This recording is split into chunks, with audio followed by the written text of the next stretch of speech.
certain nombre de soignants qui subissent eux aussi de gros problèmes sociaux. Il faut savoir que ça touche tout le monde, les soignants vaccinés, les soignants non vaccinés. Je vous rappelle que ça touche toute la population, puisqu'on a tous été confinés, on a tous été isolés, on a tous été mis à l'intérieur de chez nous, autorisés à sortir avec une auto-attestation. On s'auto-autorisait à sortir un quart d'heure pour acheter à manger. C'est quand même hyper délétère, c'est quand même hyper liberticide. Et c'est surtout hyper dangereux psychologiquement et socialement. Pourquoi? Parce que ça nous a coupé des liens.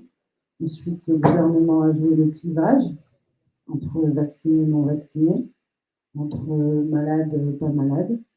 Je vous rappelle qu'en France, il existe aussi des enfants dont on est le repère principal, nous adultes, et ils ont eux aussi vécu l'isolement, les devoirs à la maison, ne plus avoir de loisirs, ou être obligé d'une injection pour pouvoir sortir ou partir en vacances. Tout ça, ça touche tout le monde. Je voudrais rappeler que oui, ça touche les suspendus, puisque les soignants ont été obligés soit de se vacciner, soit de tomber malades pour travailler. Je rappelle quand même qu'ils étaient obligés de tomber malades. Il faut savoir qu'il y a des soignants qui étaient prêts à lécher des rambardes ou se rouler dans des draps de personnes contaminées pour être sûr de rester au travail. Psychologiquement, c'est inadmissible. Aujourd'hui, ces personnes-là, elles sont privées de droits, privées pour avoir fait valoir leur devoir de désobéir à un ordre illégal, leur devoir de protéger la population, de protéger les patients. Je vais aussi parler des patients. Les patients, ils ont subi aussi parce qu'on a fermé les lits. Incroyable. En pleine crise sanitaire, on ferme les lits. Et en plus, on renvoie des patients chez eux avec des fractures en attente. C'est pas parce qu'on a une fracture que c'est pas urgent. On devait à l'époque gérer que les urgences pour laisser des lits Covid. Je vais vous rappeler que les hôpitaux, ils n'ont pas été pleins. Parce que les 2 ans avant, le terme pandémie avait changé de définition. Si jamais il y avait un cas simultané dans 2 pays différents, ça suffisait pour être une pandémie. Mais ça aussi, c'est dangereux, parce que ça veut dire que demain, on peut avoir une épidémie de gastro, et on ira, c'est une pandémie. Il y a eu une gastro en Italie et une gastro en France. Et quoi, ils vont nous sortir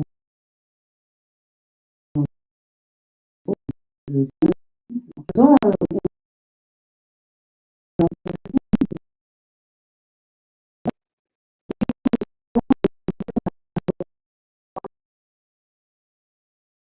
les enseignants suspendus.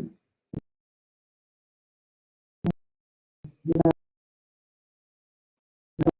qui osent traiter correctement, à part certains qui ont compris qu'on pouvait continuer à traiter. On leur a fait peur. Maintenant, on leur dit votre faute si vous êtes malade, que ce soit les soignants parce qu'ils ne sont pas vaccinés, que ce soit les soignants parce qu'ils sont vaccinés. En fait, il faut arrêter le clivage. On est tous concernés, même de l'enfant pas encore né jusqu'aux retraités. Et puis, il y a les restaurateurs, les plombiers. Il y a tous ces métiers à qui on a dit si vous ne vous vaccinez pas, vous n'aurez pas de boulot. Parce que, il fallait être vacciné pour entrer dans un resto, il fallait avoir un pass. Donc, on disait aux serveurs et aux cuistots, va falloir peut-être te vacciner. Ah, je me rappelle que c'était pas obligatoire. C'était juste un mode de pression. Ça aussi, psychologiquement, ça fait mal.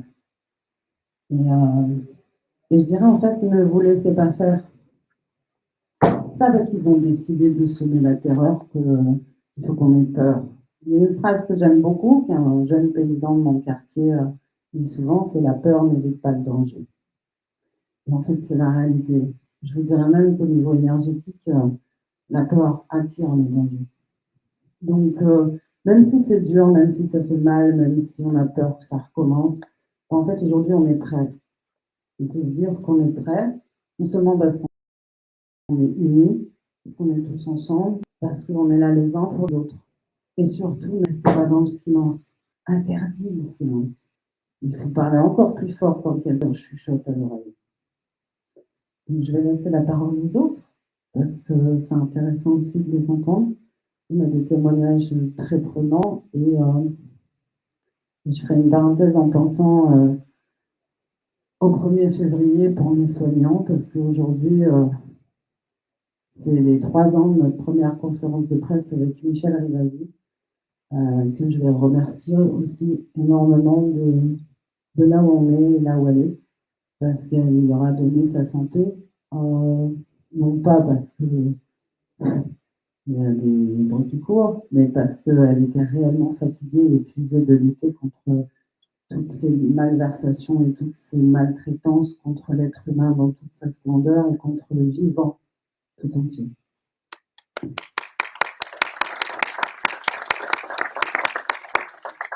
Merci Elsa. Qui prend la parole? Jean-Bernard, à toi. Bonjour, donc Jean-Bernard, je suis ambulancier privé, j'ai 56 ans, je suis un ex-suspendu, donc pour certains ça va être un petit peu du chinois, mais en fait on a été 606 jours sans toucher de salaire. Alors moi j'ai eu le privilège, c'est que j'ai réussi à obtenir le RSA qui m'a aidé à tenir. Mais voilà, il y a eu, à côté de ça, j'avais un prêt immobilier et donc j'ai dû vendre ma maison en août 2022. Et depuis, je vis en camping-car. Donc, j'ai repris mon travail en juillet 2023. Donc, on a un décret qui nous a fait réintégrer, qui est tombé un dimanche. Il fallait que les employeurs rappellent tous les suspendus le lundi. Donc, ça a été un casse-tête aussi pour les employeurs. Mais moi, j'ai traîné un peu la savate parce que je n'avais pas envie de reprendre. C'était clair. Moi, pendant 2 ans, on m'a ignoré. C'était pas pour reprendre mon métier voilà, sur un simple appel téléphonique. Et donc, j'ai repris en juillet 2023. Et pour raison personnelle, j'ai quitté cette entreprise en mai de l'année dernière. Et j'ai retrouvé un travail en octobre de 2024. Je suis dans une petite structure familiale de transport sanitaire. Et là, je retrouve des valeurs humaines et un employeur qui a fait aucun jugement quand il m'a vu arriver. Voilà, comme il m'a dit, tu es là pour faire un travail, peu importe tes convictions. Je lui tire mon chapeau parce que d'avoir été aussi rebelle que je l'ai été, c'était un peu. Enfin, je pense que ça devait être difficile pour quelqu'un de me reprendre. Mais bon, voilà. Aujourd'hui, le constat, alors beaucoup vont me dire, bah, tu vis en camping-car, tu as vendu ta maison, etc. Euh, je m'estime que je suis quand même quelqu'un de privilégié parce que j'ai un toit, voilà. Et la chose que je n'avais pas réalisé à l'époque où j'ai acheté le camping-car, c'est la liberté. Et ça, plus personne ne va me l'enlever.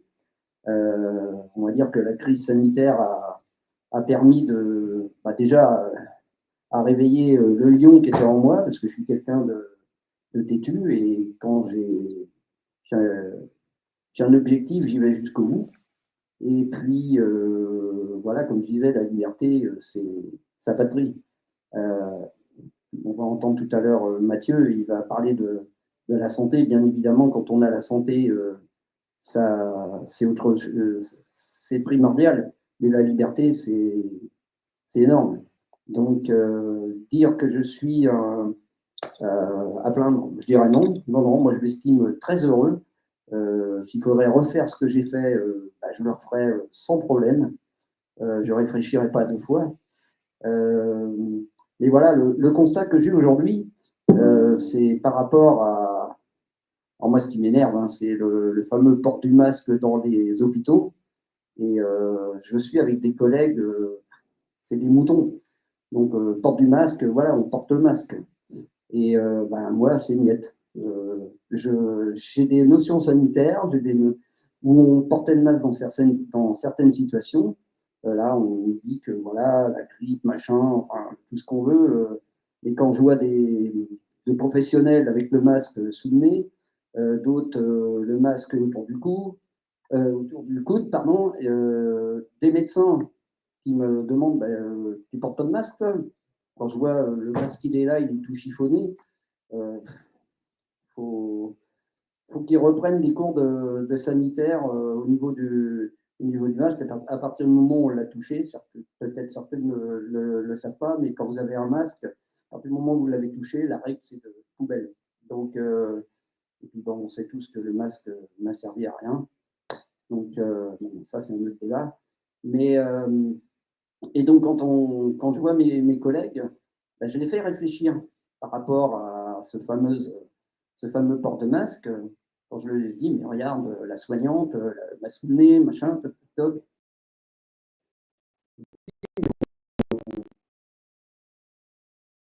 Faut, faut faire comment mettre de l'eau. J'ai dit, oui, j'ai à tout moment, ça, je vois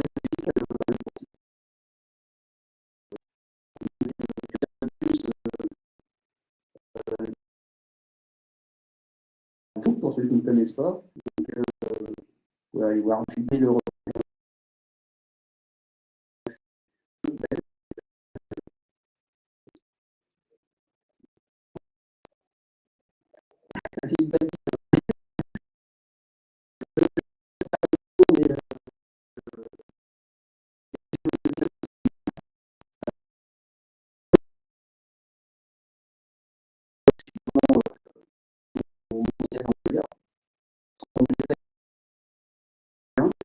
J'ai été dégoûté, parce qu'on était passé, c'était voué aux échecs.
réponse. Effectivement, le collectif Les Essentiels, c'est un collectif qui s'est constitué en 2021 à la suite des annonces du 12 juillet. Un collectif de citoyens, en fait, comme vous, comme nous tous ici. Donc moi, je représente ce collectif et ce que je veux dire, c'est par rapport aux gens qui sont ici sur ce plateau, je ne suis pas directement impacté par toutes ces mesures, puisque je ne suis ni du corps aucunement soumis à l'obligation vaccinale. J'ai fort heureusement pas eu d'effet secondaire vu que je ne suis pas vacciné. J'ai eu la chance parmi les proches que les gens ne soient pas vaccinés non plus autour de moi. Donc j'interviens vraiment en tant que citoyen et ce que j'aimerais faire comprendre ici, c'est que cette crise et ces mesures, ça a évidemment touché en premier lieu une tranche de la population qui a été les soignants et puis, bon, comme Elsa l'a rappelé, les restaurateurs et bien d'autres professions indirectement, parce que pour pouvoir travailler, il fallait être vacciné. Donc ça a touché énormément de monde. Moi, étant retraité, j'ai pu échapper à ça. Néanmoins, nous sommes tous impactés par ça. Et ce qu'il faut comprendre aujourd'hui, c'est quels sont les impacts de cette crise. Alors, les impacts au niveau du suspendu, ils sont dramatiques. Vous imaginez bien que 20 mois sans salaire, ça vous laisse exsangue. Nous avons dans notre collectif qui travaille sur l'ensemble de la France, nous sommes 150 photographes, nous avons recueilli plus de 500 témoignages, on a vu plus d'un millier de soignants, tous n'ont pas voulu témoigner, mais enfin voilà, on a à peu près recueilli 500 témoignages de toutes les professions, évidemment des professions de la santé, un maçon, de PHP, cuisinier, enfin des trucs complètement aberrants. Et ces gens-là, aujourd'hui, la suspension les a pris à un moment de leur vie, tous à un moment différent. Certains qui sont près de la retraite, parfois des femmes seules avec des enfants. Enfin, vous imaginez bien que chaque cas est un cas individuel et c'est chaque fois des conditions dramatiques. Ces gens aujourd'hui ont beaucoup de mal à se relever. Certains ont réussi heureusement à faire une reconversion et c'est heureux. Malheureusement, c'est pas la majorité. La grande majorité n'est pas retournée dans le métier du soin. Ça a laissé aussi des séquelles psychologiques énormes. Vous imaginez bien que cette suspension, ça a été un rejet de la population. C'est un peu une mise au banc. Donc, non seulement vous n'avez plus de salaire, vous n'avez plus d'aide, vous n'avez plus rien du tout, mais vous avez le regard de l'autre qui vous accuse. Vous qui étiez quelques mois avant, au plein cœur de la crise, à essayer d'aider les autres. Et brusquement, vous devenez le paria. C'est extrêmement douloureux à vivre et c'est des séquelles qui resteront à vie. Donc ça, ce sont les premiers effets, je dirais, en direct sur le suspendu. Mais il y a des effets que les gens ne mesurent pas, qui sont des effets pour chacun de nos citoyens. D'abord, une saignée dans le corps médical. On sait que le système de santé s'acharnait depuis plus de 20 ans à le détruire. Covid, ça a été le truc, c'était qu'on a pu se débarrasser des soignants qui, d'un point de vue comptable, étaient soi-disant superflus. Cet effet-là. Mais en dehors de ça, on avait déjà des déserts médicaux qu'on voyait grandir au fur et à mesure. Aujourd'hui, c'est devenu dramatique. On sait tous la difficulté qu'on a pour se soigner. Ça, c'est un des effets directs de cette crise. Il y a eu un autre effet dont on ne parle pas et qu'on a du mal à imaginer, mais c'est en fait l'accoutumance à un système de soins dégradés. On s'est habitué maintenant, avec cette crise, en fait, à une maltraitance. C'est normal aujourd'hui. Enfin, on considérait déjà un peu difficile, mais presque normal de devoir attendre 6 mois pour avoir un rendez-vous chez un médecin. Aujourd'hui, ma foi, c'est comme ça. Voilà, c'est le résultat de la crise. Ça a été dur, et ça continue. On s'est aussi habitué à, malheureusement, le gouvernement a semé dans l'esprit des gens le fait que c'était normal d'accepter un traitement en phase expérimentale. En fait, c'est ça, moi, quand je dis moi, c'est ça qui, nous, dans notre collectif, nous a motivés et alertés le plus. qui a mis l'alerte sur ce sujet, c'est que le vaccin, ce qu'on appelait le vaccin, cette injection, c'est un traitement expérimental. Rien que ça suffit pour qu'on le refuse. Il n'y a pas besoin d'autre chose, il n'y a pas besoin d'études, il n'y a pas besoin de rien du tout. C'est un traitement expérimental, on ne peut pas l'imposer, point final. C'est écrit dans notre texte, on nous a bassinés pendant des décennies sur le principe de précaution, on nous a inculqué ça, et brusquement, tout ça disparaît. Et aujourd'hui, c'est rentré un peu dans l'esprit des gens. Donc, moi, ce qui m'alerte beaucoup, ce qui m'inquiète beaucoup dans cette crise, dans les conséquences socio-économiques, c'est que, alors socio-économique, oui, il y a aussi un autre aspect économique. Alors, pour les suspendus, j'en ai parlé, mais pour nous tous, parce que tous ces milliards d'euros dépensés, qui c'est qui va payer la facture? Ben, c'est nous tous. Donc, il y a aussi ça, sur le plan économique. Et sur le plan social, surtout, ça nous a divisés. Et cette division, elle existe encore aujourd'hui.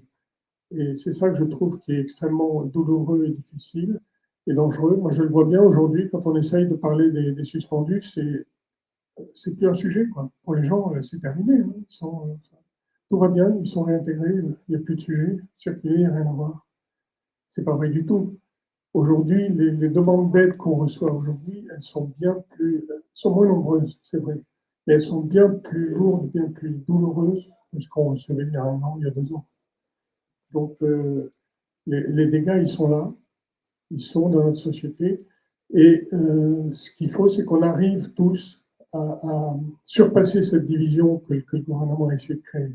Alors, c'est la grande difficulté.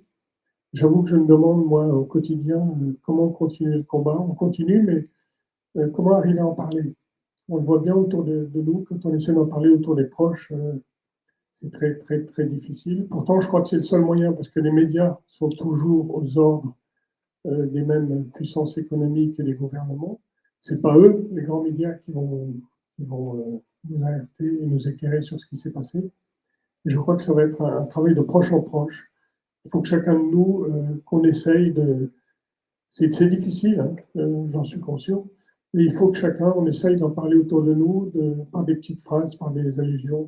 À ce sujet, alors je ne veux pas faire la publicité, mais c'est quand même un outil. Il y a des outils, et je pense qu'il y a ici un livre qui est sorti très récemment, qui à mon avis est un très bon outil de communication, parce qu'il se présente sous la forme d'une BD. 12 juillet, c'est un livre qui est vendu sur le stand du SLS, c'est un livre écrit par Créatura, une dessinatrice. Il a l'avantage, ce livre, d'aborder le sujet sur un ton humoristique et assez léger. Vous laissez ça sur une table de salon, et on a fait le test à maintes reprises, et inéluctablement, ça déclenche des discussions. Alors, elles sont quelquefois douloureuses.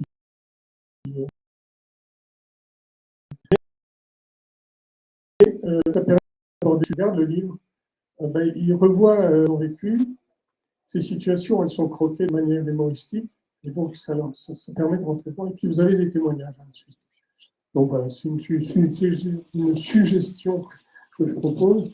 Il y a bien d'autres façons, mais je vous encourage tous à essayer de continuer à parler. On a un devoir de mémoire sur ce qui s'est passé, et il faut absolument qu'on continue à faire qu'on n'oublie pas, et que nos jeunes se rendent compte de ce qui s'est passé. Je vous remercie de votre attention. Merci beaucoup, Jean-Louis, pour ce témoignage. Nous devions avoir en visioconférence Madame Annie Letlec, présidente de l'UPGC-S. Malheureusement, suite à un problème technique, on ne peut pas faire de visio. Donc, ce sera Elsa Rivière qui va reprendre la parole pour elle et nous allons diffuser son PowerPoint. Oui, on a tous plusieurs étiquettes. J'en ai pas mal à mon arc. En effet, Annie n'est pas là, elle s'en excuse, en plus d'avoir plusieurs pathologies et d'avoir subi une grosse hospitalisation, puisque faute de diagnostic bien fait en bonne et due forme, on a mis un certain temps à pouvoir l'hospitaliser et la prendre en charge, ce qui n'est pas encore fini. Il faut savoir qu'il y a aussi cette complexité maintenant, c'est la prise en charge.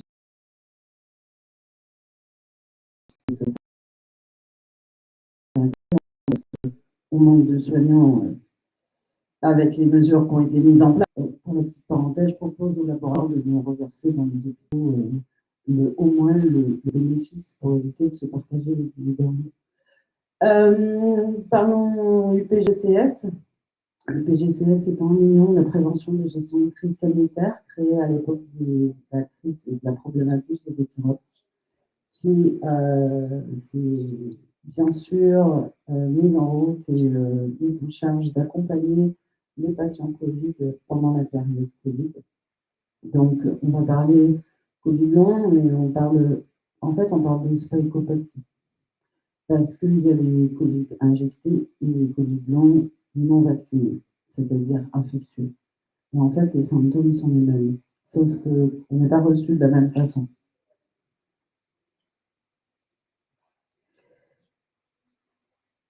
Et donc, tu peux tourner la page. J'adore. On improvise, hein, parce que. Ouais.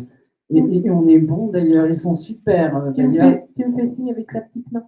Ouais, je passe. Hop là. Parce que c'est pas un diaporama. Ça, c'est qu'on change de PDF.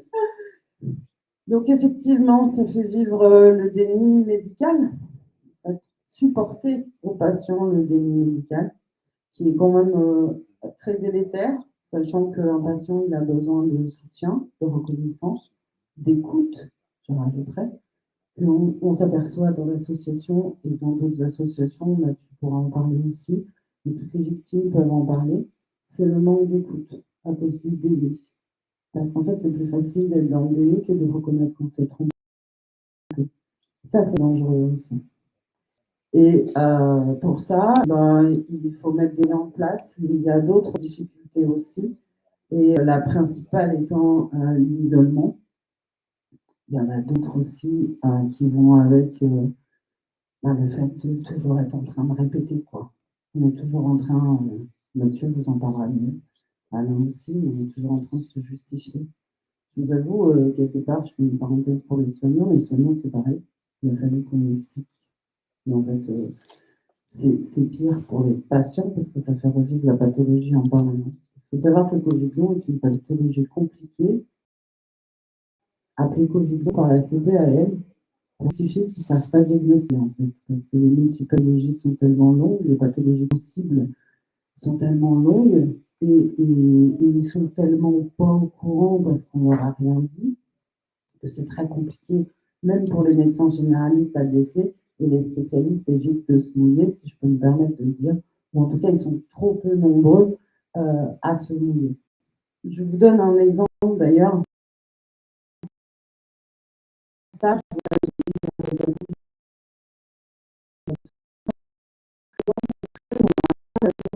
pour me dire,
Et ça coûte un bras.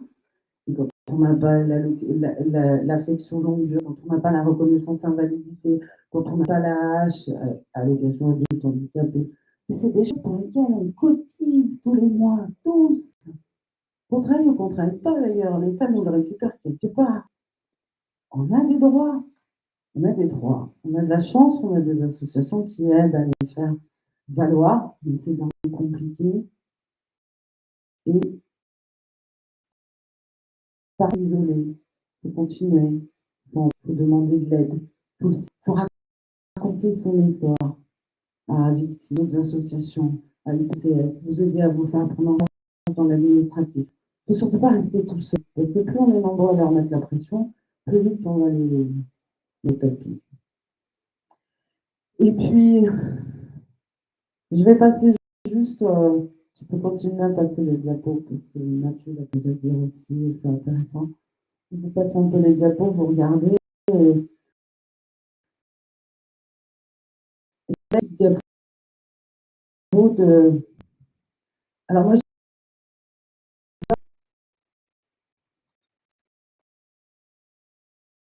pense que eh ben, c'est pas tellement pour personnes en danger. Il faut aller porter dans l'assistance la personne en tresse. Il faut aller porter plainte pour homicide involontaire par négligence ou imprudence. On ne peut pas laisser faire ça. Il y a une diapo qui parle d'un enfant qui demande presque à être euthanasié tellement il souffrait, il n'est pas pris en charge. On a des enfants qui ont été placés parce que, en fait, les parents n'ont pas les moyens. Donc, du coup, on les place. On les place où? Dans des institutions où on va en faire quoi, en fait? Les gens, ils ne sont même pas formés pour s'en occuper. On ne peut pas. On peut pas. C'est de la maltraitance institutionnelle. C'est très, très, très dangereux. Et au-delà du fait de toucher nos enfants, nos familles, heureusement qu'il y a les aidants, mais même pour les aidants, c'est pas facile. Et ça, là, il en parle mieux que moi. Mais c'est. Et même pour nous, associations, j'avoue que moi, quand on m'appelle et qu'on me parle d'injustice, c'est ce qui m'a fait bondir en 2021.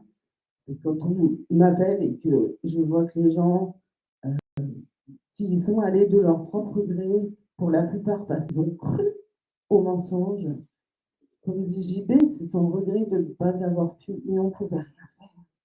En face,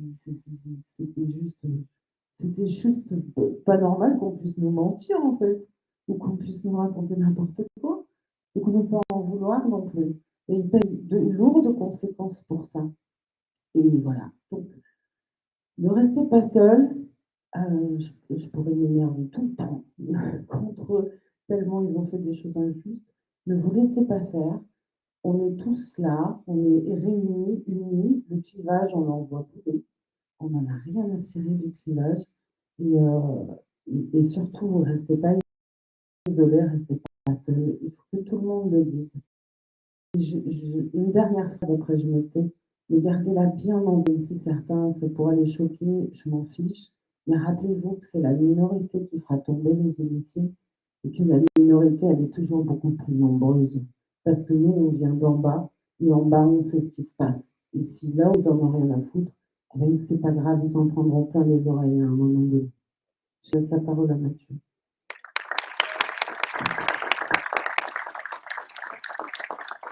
Merci beaucoup. Alors moi, je suis Mathieu Dubois, le président de l'association à victimes, pour ceux qui ne me connaissent pas. Donc j'ai 40 ans depuis hier. Donc, voilà. Merci beaucoup. Voilà, donc en fait, ma vie a basculé le 10 septembre 2021 quand je me suis fait injecter par Moderna une dose. Dès le lendemain matin, j'avais des douleurs dans les jambes et une semaine après, je marchais quasiment plus. Donc, grâce à ma volonté, la volonté de certains médecins et kinés, bon, aujourd'hui, je suis là avec une béquille, mais je suis bien là. Voilà, aujourd'hui, je souffre d'une encéphalomyélite myalgique et d'une neuropathie des petites fibres. Je suis handicapé en catégorie 2 et on m'a licencié pour inaptitude. J'aimais mon boulot. J'étais comme taxi pour la ville de Moulins et voilà, j'aimais vraiment mon travail et à cause de tout ça, j'ai tout perdu. Vraiment, tout. Heureusement, je suis bien encadré. J'ai une famille magnifique, des amis magnifiques, et puis une famille de cœur que j'ai rencontrée dernièrement, où on rencontre vraiment des gens merveilleux, dans tout ce malheur, je dis toujours, et encore aujourd'hui. Et je remercie chacun et chacune d'être présente et présent, parce que on dit toujours qu'il y a voilà, les associations et tous les collectifs, et je dis vraiment bravo à chacun et chacune, mais il y a tous les soutiens derrière. Et Dieu sait que c'est important, parce que, comme on le dit tous ensemble, on y arrivera, et j'en suis sûr aujourd'hui. Alors moi, j'ai eu plus de 600 victimes au téléphone, parce que je m'occupe du téléphone de l'association, avec des dramas, même moi, je ne pensais pas que ça pouvait exister. Alors, je ne vais pas tout vous énumérer, évidemment, parce que je ne suis pas là pour non plus vous faire pleurer tout midi, mais il y a des choses horribles. Bon, déjà, notre très chère Mélanie, notre vice-présidente en Triomphe de Soleil. Alors, je dis très ému parce que Mélanie, c'est quelqu'un qui souffre tous les jours et qui a la maladie de Charcot, et elle garde le sourire quoi qu'il arrive.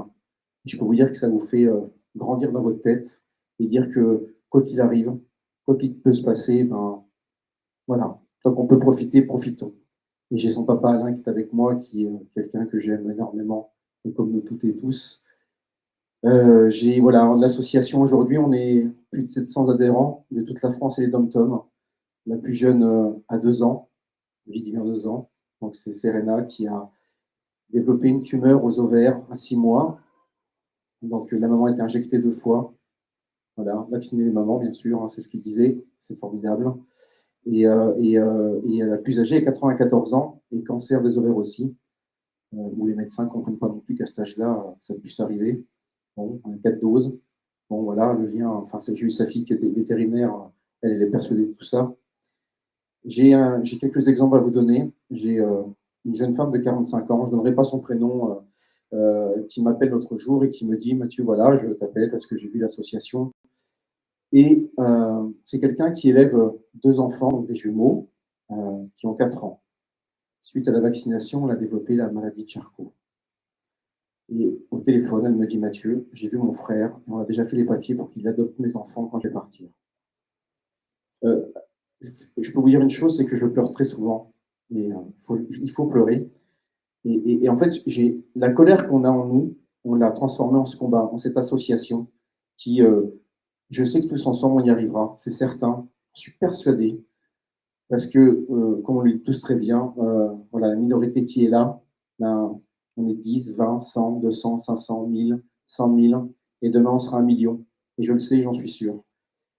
On a pu aller à l'Assemblée nationale et au Parlement européen. On a été reçus grâce voilà, Virginie Joron pour le Parlement européen et Yannick Monet pour l'Assemblée nationale. Alors, eux, il y a encore des gens qui écoutent dans ces hémicycles. Hein. Alors, c'est pas tous, malheureusement, très loin. Mais aujourd'hui, clairement, on a demandé qu'un texte de loi soit voté pour encadrer tout ça. Parce qu'il ne faut pas oublier aussi, il faut le dire, il y a les Covid longs aussi post-virales, infectieux. Et voilà, on en parlait, et Annie, Dieu sait qu'elle le sait. Et nous, on les a mis ensemble. Pourquoi? Parce qu'on s'est rendu compte qu'il y avait beaucoup de symptômes similaires. C'est des asthénies, donc des grosses fatigues, des troubles neurologiques, des troubles respiratoires, des douleurs musculaires, articulaires. Ça, c'est dans l'association. Moi, je tiens un tableau avec beaucoup de numéros de lot. J'ai beaucoup de numéros de lot qui ressortent. Ça, c'est pour nous et nos avocats. Et on essaye de faire. C'est pour ça que c'est très important de garder vos numéros de lot et les dates. Même si vous n'avez pas de symptômes aujourd'hui, gardez-les. Vraiment. Ne jetez pas les papiers, parce qu'on ne sait jamais. Alors, je souhaite évidemment à personne de vivre ce qu'on peut vivre, et personne n'est à l'abri. Alain l'a très bien dit l'autre jour. Et encore une fois, et puis bien sûr, déclarez vos effets indésirables. Faites-le, il y a Solidéclat qui le fait super bien, mais allez-y, n'hésitez pas une seconde, même si c'est 3 ans après, c'est pas grave. Il y a des gens qui m'appellent, qui me disent: Mathieu, ah mais ça fait loin, mais c'est pas grave, même si c'est 2 ans, 3 ans, 4 ans après, c'est pas grave. Il faut le faire. Plus ça remontera, plus on aura de chances d'être écouté. J'ai eu une directrice de la pharmacovigilance de Clermont-Ferrand qui me dit: Mathieu, je vais vous faire une confidence. Elle me dit: oui, on ne va pas nier que depuis que les vaccins sont sortis, les cas ont multiplié par 5. On est débordé. Ils ont 6 à 8 mois de traitement dans des endroits. Donc, ce n'est pas anodin. La MDPH, pareil, on parle voilà, des longueurs administratives. Comme je dis, il y a les triples peines pour les victimes. Il y a la physique, le moral Le financier, même 4. Il y a aussi tout ce qui est procédure. Là aussi, on a demandé aux députés que tout soit simplifié derrière. Il est temps, encore une fois, que 5 ans et 4 ans après, les choses soient prises en compte. Moi, je n'arrive pas à comprendre qu'en 2025, on nous fait des beaux discours à la télé à dire qu'on oblige une main comme ceci à laisser souffrir des enfants, des adultes jeunes, et on ne comprend pas, toujours pas aujourd'hui. J'ai beau chercher, alors si, moi je le comprends, on sait pourquoi aujourd'hui, parce qu'on est goûté par des gens qui pensent qu'au pouvoir et à l'argent, et Dieu sait que malheureusement, ça pourrit ce monde, mais c'est pour ça que nous, avec la victime, et toutes les autres associations, et toutes les personnes qui sont présentes ici, on va remettre l'humain à sa place, et tous ensemble, quoi qu'il arrive. C'est ça le plus important. Merci. Merci Mathieu. Nous passons la parole à Alain Mopa d'Active. Donc voilà, j'ai déjà parlé un peu ce matin, mais je vais dire des choses que je n'ai pas trop dit. Donc voilà, donc, je suis le papa de Mélanie qui a contracté la maladie de Charcot suite à la deuxième injection Pfizer. Donc aujourd'hui, donc là, il y a un an, elle a pu venir, mais cette année, donc son état s'est gravement compliqué. Donc elle passe 98% de son temps couchée parce qu'elle ne peut plus bouger. Comme j'ai dit ce matin, elle est redevenue notre bébé. Elle est comme si elle avait 6 mois. Quoi, bon. Donc, vous pouvez voir un bébé de 6 mois, ben là c'est pareil, mais mis à part qu'elle a toujours son cerveau.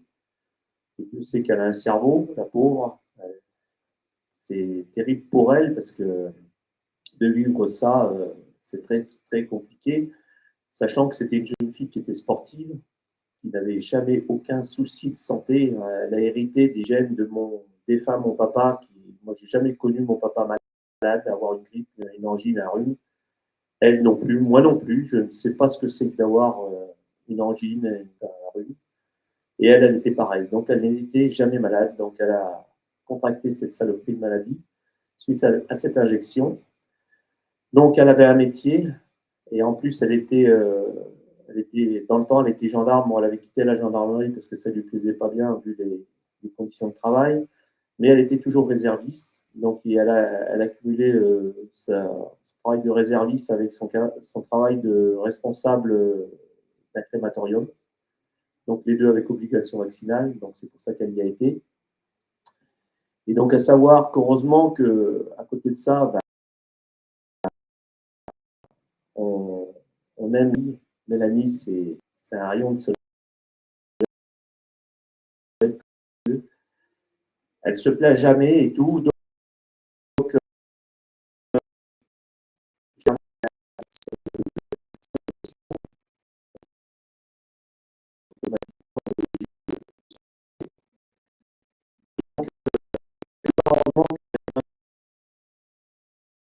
bon, on avait mis un retraité. Quelque part, on va dire qu'on a parce qu'on est retraité tous les deux occupés, du coup, dans un hôpital. Voilà, on ne peut plus subvenir à elle-même. Et donc, nos économies pour modifier toute la maison, parce que pour avoir une personne handicapée. Donc, tout ça avec comme aide, rien. Si Mélanie, c'est notre voyage. Pour elle, c'est son dernier voyage à terme, parce qu'on peut compter que sa vie est quelques mois encore. Et donc, on a passé nos économies pour modifier l'accompagner pour sa fin de vie, que ça soit correct, qu'elle puisse profiter de enfin, ce qu'elle peut encore manger, parce que maintenant, ça devient très compliqué. Elle peine à manger, elle peine malheureusement à parler. Encore son téléphone, parce qu'elle pouvait communiquer ses messages en verbal, et puis ça traduisait, elle pouvait y envoyer, mais maintenant, son téléphone commence à plus la comprendre.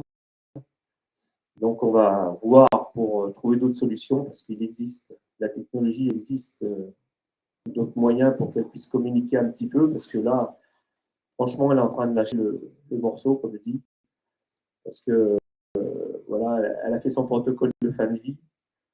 Elle commence à perdre pied, hein, parce que le moral n'y est pas, parce que, disons, tous les 10-12 jours, son état se dégrade, donc ça va très très vite.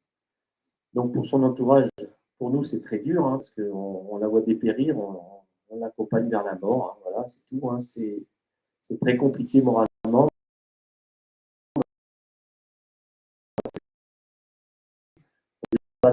l'après, comment ça se passer. Je ne sais pas comment je vais réagir, parce que là, je suis très très calme. J'en veux à personne pour l'instant. Mais je ne sais pas, parce que un papa en colère, des fois, peut-être qu'on peut regretter, mais il y a certaines noirs dans ma tête, dont le fameux médecin qui l'a traité de complotiste, sataniste, avait été l'hématologue. Quand Mélanie elle lui a simplement dit ça vient de l'injection. Et là, il a insulté. Voilà, donc on est reparti tout de suite. J'ai été calme. Mais je le reverrai, ce monsieur, ça c'est sûr. Mais bon, voilà, donc c'est comment le destin d'une injection peut mettre en péril une famille, parce que faut voir les dégâts à côté, ce qui peut se passer. Donc ça nous prive d'avoir des enfants, d'avoir voilà, une vie normale, comme je dis entre guillemets, qu'on peut avoir en tant que grand papy ou mamie. Et puis voilà, donc pour l'instant, j'en veux à personne. Moi, j'aimerais que ça avance. J'aimerais que les parlementaires qui sont de notre côté accélérer les choses, parce que moi, j'aimerais avoir naissance quelque part. Malgré que, Mélanie, on a eu une petite reconnaissance il n'y a pas longtemps, un retour de la pharmacovigilance, quoi, il mettait l'imputabilité retenue. Ça lui a mis un petit rayon de soleil qui est passé à travers des nuages noirs au niveau de Mélanie. Pendant 3 jours, elle revivait, mais bon, la maladie elle reprend vite le dessus. Et donc, on a eu ce petit rayon de soleil. Donc, on va en profiter avec notre avocat. Là. Donc, normalement, la semaine prochaine, on devrait faire le dossier pour le dépôt de plainte, parce que là, on va y aller. Parce que l'avocat est venu à la maison. Moi, je le connais très bien. C'est un ami. J'étais voisin avec ses parents. Et donc, quand il a vu l'état de Mélanie, comment elle s'était dégradée en peu de temps, donc il a dit, allez, faut qu'on y aille. Il faut y aller parce que, au moins, si des fois, il y avait des humains, des procureurs et des juges pour valider, comme je dis, moi, nous, on veut même pas d'argent. On veut simplement une reconnaissance. Et ces gens qui ont dit d'aller courir, allez-y, vous faire injecter ce produit, vous risquez rien, au contraire, vous allez protéger les gens. Et bien que ces 2-3 personnes qui parlaient à la télévision, ou nos chers ministres, ben, je voudrais les voir en face de moi pour qu'ils payent quand même. Parce que ils ont gâché des vies, parce qu'il y a Mélanie. Et au niveau de l'association, on arrive à la 30aine de maladies de Charcot, et tous dans le même cas que Mélanie, tout de suite après les injections. Soit la 2e, soit la 3e, voire la 4e. J'en ai eu un au téléphone il n'y a pas longtemps. Et la semaine prochaine, je vais contacter une maman, son fils, pareil, il paraît que c'est dans sa tête aussi. Donc c'est ça. Donc c'est ça le problème, c'est qu'il y a d'autres cas qui ressortent et c'est pas fini malheureusement et c'est triste.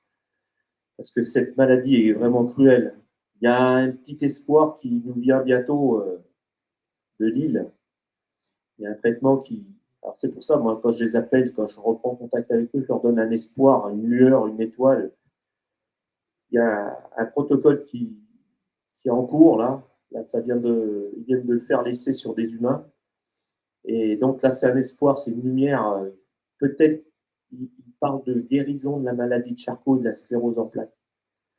Donc voilà, donc il y a quand même un espoir dans cette misère. Et donc je vous souhaite à tous quand même profiter de vos amis, vos proches et prenez soin de vous surtout. Je vous remercie. Merci beaucoup, Madame Marcelin.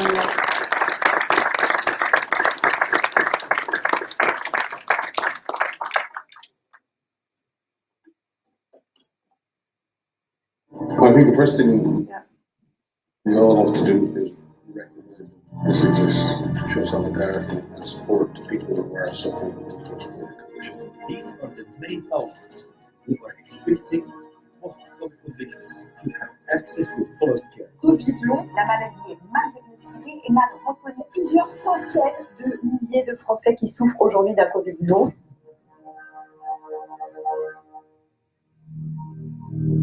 Galène, une jeune fille comme les autres, après avoir contracté le Covid, commence à développer des super-pouvoirs extraordinaires. Grâce à ses pouvoirs, elle se... Non, c'est pas une fiction, c'est la vraie vie de ma fille, là. Quand Kalen a eu le Covid, fin 2021, ses symptômes ne sont jamais partis. Forte douleur abdominale, fatigue intense, troubles cardio, brouillard cérébral, perte de la marche et une succession de syndromes. Au début, on a fait plusieurs hôpitaux pédiatriques. Chaque fois, les médecins ne croyaient pas ma fille, même quand le diagnostic a été posé à 1000 km de chez nous. Face au déni médical du Covid long pédiatrique, Kalen a développé son premier super pouvoir, une super résilience. Sans traitement ni solution pour soulager ses symptômes, le second super pouvoir de Kalen émergea, une super résistance à la douleur. Elle s'est adaptée à sa nouvelle vie, continue sa scolarité à domicile, va chez la kiné pour une rééducation douce. C'est sa super détermination. Quand Kalen porte le masque, ce n'est pas pour cacher son identité, mais pour se protéger d'une réinfection au Covid qui serait sévère pour elle. Parfois, les MPE durent des jours, des semaines, c'est très dur.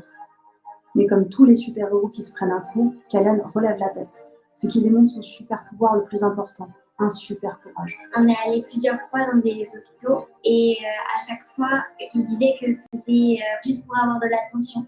On a compris qu'ils ne me croyaient pas. Pour l'instant, j'ai envie de faire longtemps. Les enfants Covid long ne devraient pas avoir à développer des super pouvoirs, mais bénéficier d'une prise en charge, de soins, de traitements. Car Kalen n'est pas la seule.